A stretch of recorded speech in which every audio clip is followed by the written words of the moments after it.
cao sang mà em xa anh là tên của nhà buông lên lại mà ăn ngao trong bữa chỉ tên chỉ bữa ăn ngao cả từ nhị nhàng nên cả lại sao nhị nhàng nên lên lại ăn ngao nhai lại đi ra ôi nhị nhàng bữa tung buông mai buông chỉ nhị cao thì chỉ nên ngao là thì nhị cao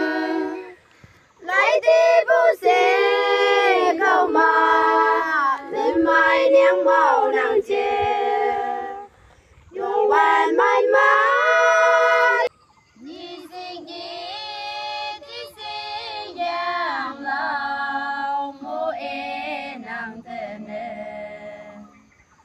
nên bu lý tư nắng thế chi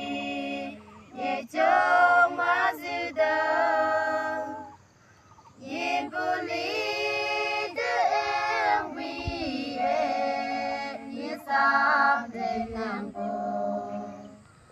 nên nay ít sắp bu mẹ si khi thế kinh thật là nhà sinh nhi nhưng phải vùng cả như hai tên làm chung mà